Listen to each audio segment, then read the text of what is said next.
my dear learners, welcome back to our video lesson. You are now watching the 5th episode of our Quarter 3 video lessons on disaster readiness and risk reduction. Are you ready for our lesson for today? I know you are. This is Sir Jazil saying, just stay focused, just be happy, and just continue watching our video for today. Let's start. Before we begin with our lesson, I will be giving you a simple activity. This activity is called I saw the sign. Here are the instructions. Guess what disaster is shown on the following signs and symbols. Are you ready? That's good. Let's go. Number 1. What disaster is shown in this sign?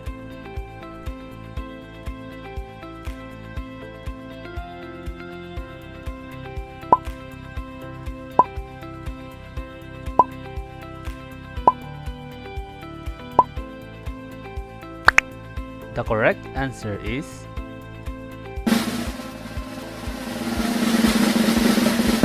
tsunami.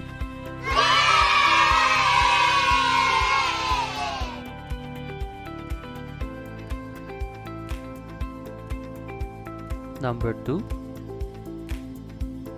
What do you think is this disaster?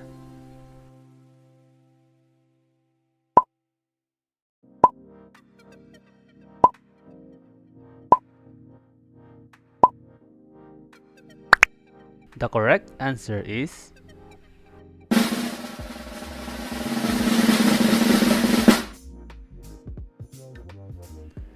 landslide.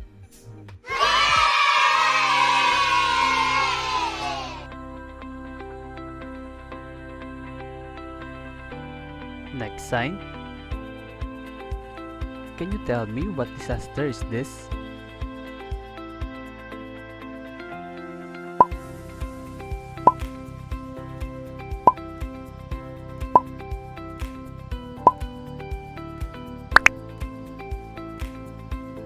The correct answer is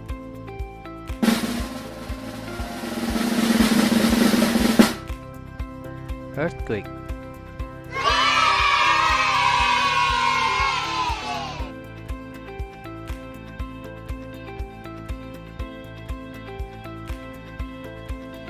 Next one. What about this one? Can you tell me what is this disaster?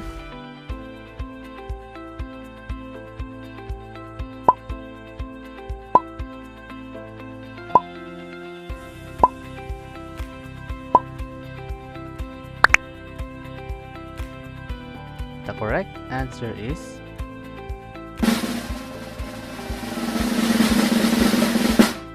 volcanic eruption or erupting volcano.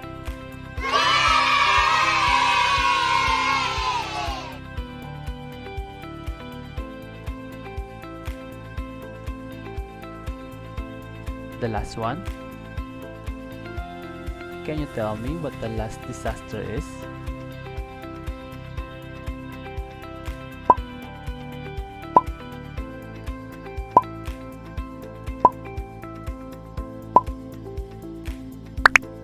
The correct answer is flash flood.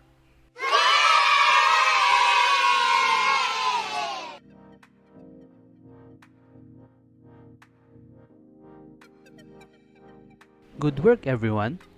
Did you get all of them correctly? I know you did. What do you think is our topic for today? That's right. Our topic for today is all about hazards and its types.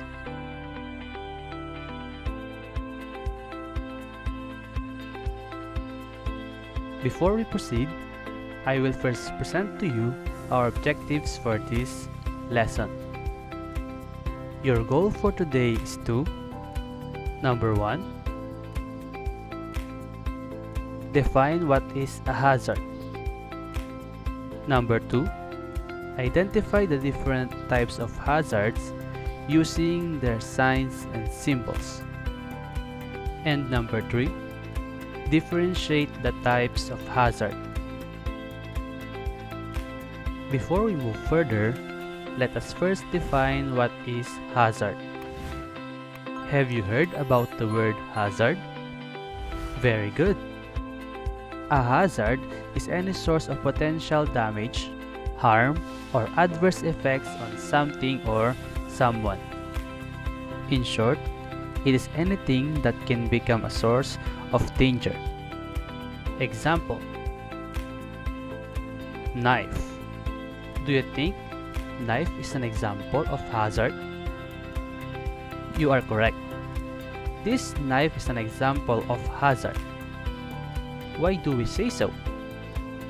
Because this can cause danger and may harm someone if it is used without proper care.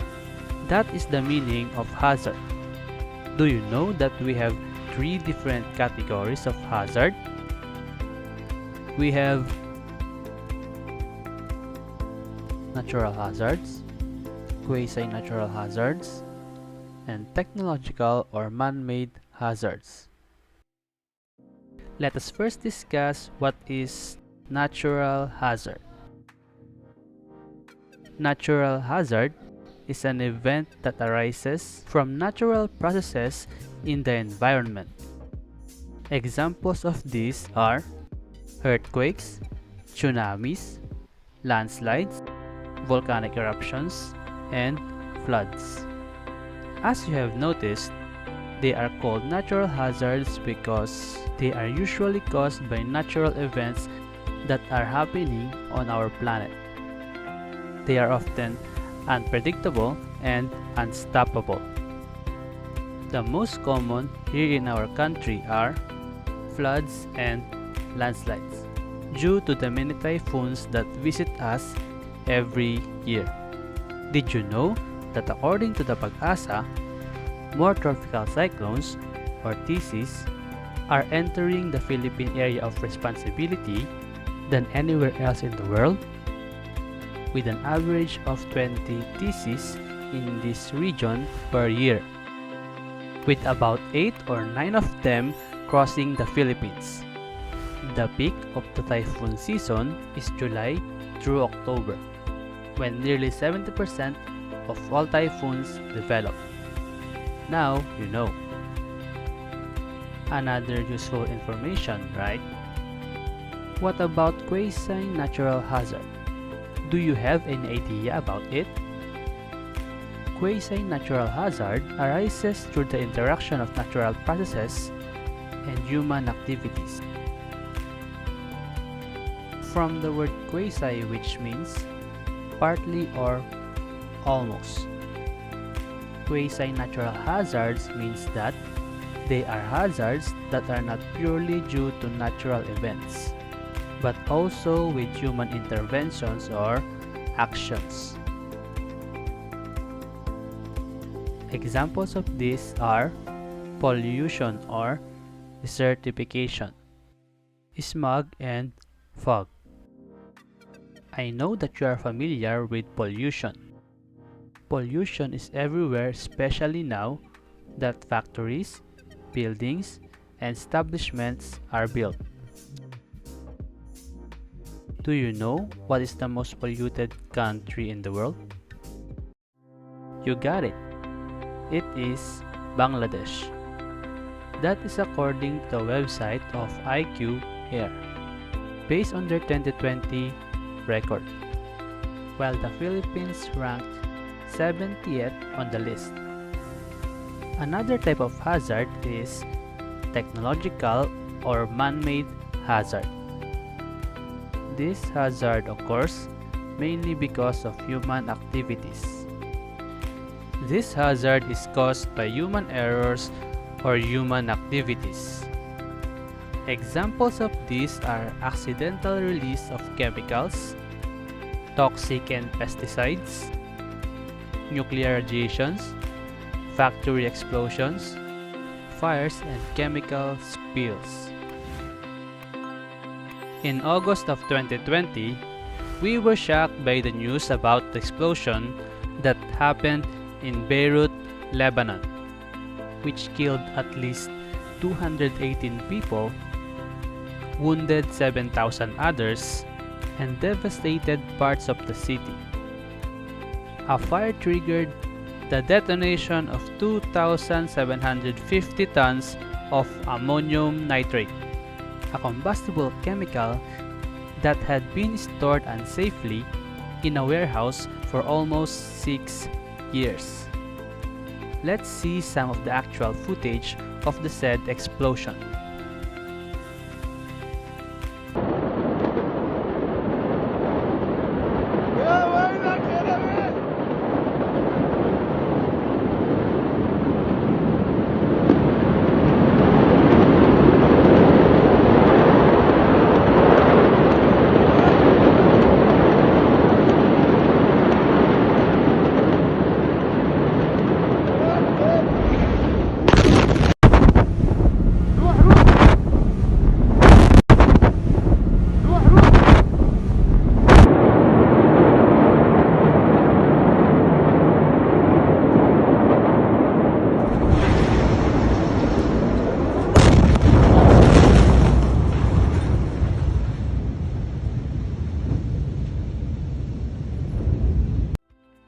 It is terrifying, right?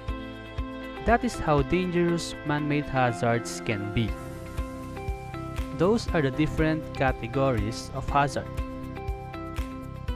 Now, we are going to learn about the different hazard signs and symbols. But let me ask you first, why do you think hazard signs and symbols are important? That's right. These symbols and signs can help us become extra cautious, aware, and observant in our surroundings. They are designed to become recognizable to anyone as a signal word like danger or warning. They serve as a precaution whenever we see them to be careful in a particular place. I will now present to you some of the signs and symbols of natural hazards. We have tsunami. These signs are typically located near the sea where a tsunami might occur after a strong earthquake. Another one is earthquake. These signages can be found in places near fault lines where the damage is more dangerous. We also have erupting volcano. These signages can be found near an active volcano where they serve as precaution for people or visitors that are near the area. Other natural hazard signs and symbols also include avalanche, tornado, high temperature, low temperature, falling ice, wildfire,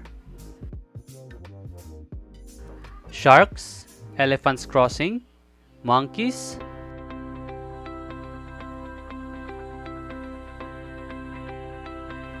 jellyfish, and cliff edge. Those are the different natural hazards and signs we may encounter in different places.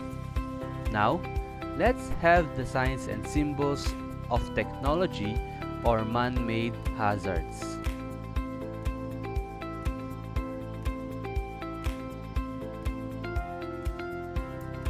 We have flame. This means that something is flammable, self-heating, emits flammable gas, and pyrophoric. We also have health hazard. This means that something might have reproductive toxicity, respiratory sensitizer, target organ toxicity, and aspiration toxicity. Another one is exploding bomb. This includes explosives, self-reactives, and organic peroxides. We also have skull and crossbones. This means that something is fatal or toxic and has acute toxicity. Those are the different technology or man-made hazard symbols and signs. We also have quasi-natural hazard signs and symbols.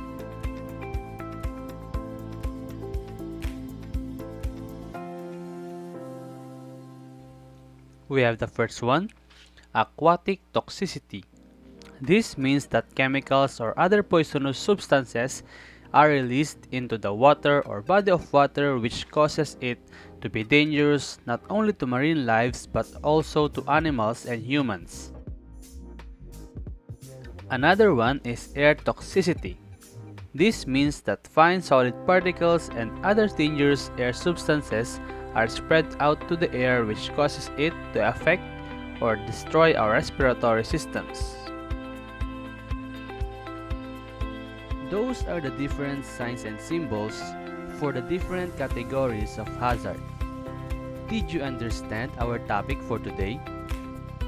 To summarize them, we have discussed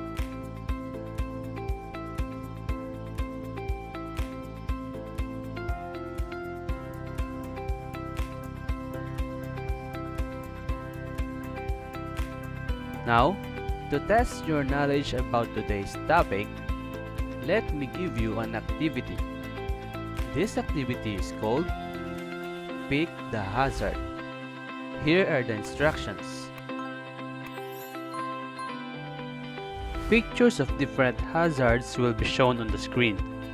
Identify what category of hazard is shown and pick the correct sign and symbol corresponding to it. Are you ready? The first one. What type of hazard is shown in this picture?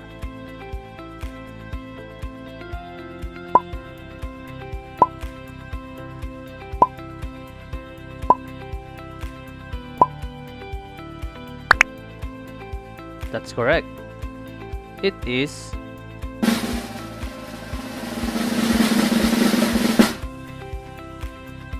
natural hazard.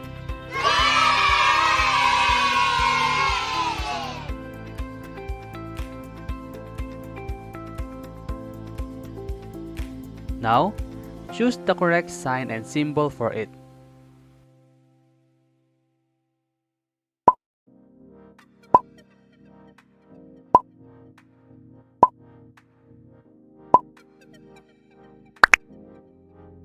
Amazing! The correct answer is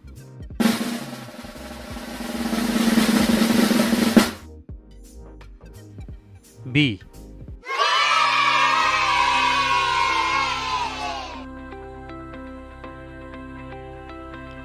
Number 2. What type of hazard is this one?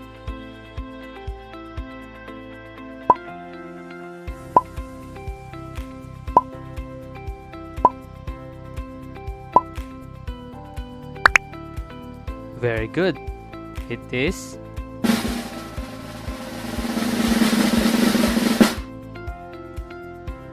quasi-natural hazard.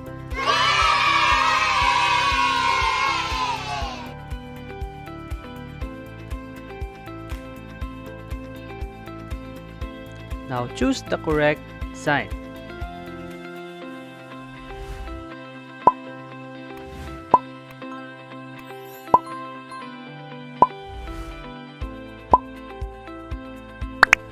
That's great.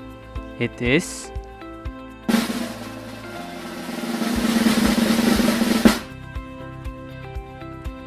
letter A.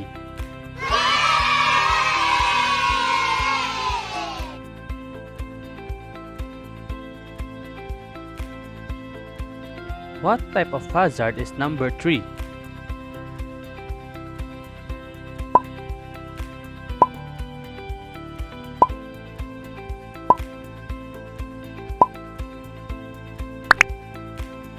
That's correct.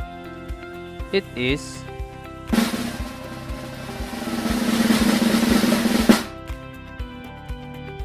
Technological or man-made hazard.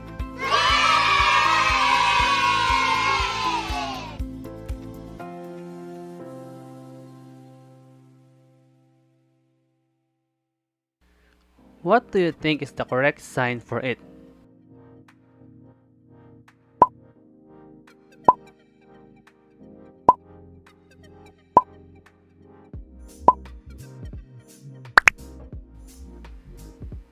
Great job! The correct answer is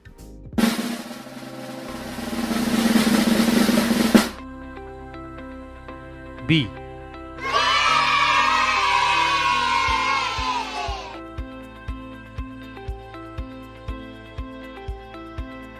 The fourth one. What do you think is this hazard?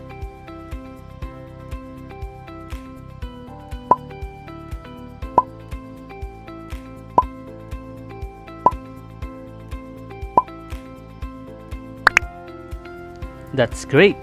It is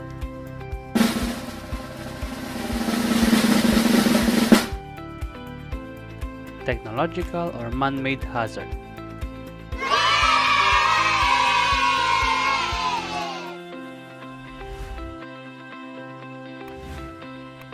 Now choose the correct sign.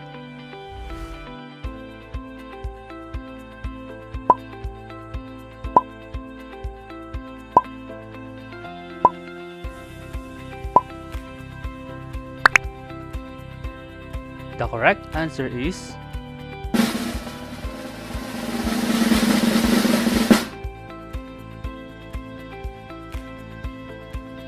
B.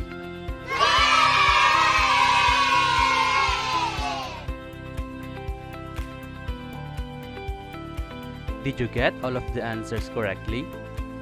Great job, everyone! That's it for our topic for today. Did you learn something from this episode? I hope you did. See you again on our next video lesson. This is Sir Jazil saying, just stay focused, just be happy, and just wait for our next disaster readiness and risk reduction episode. Goodbye!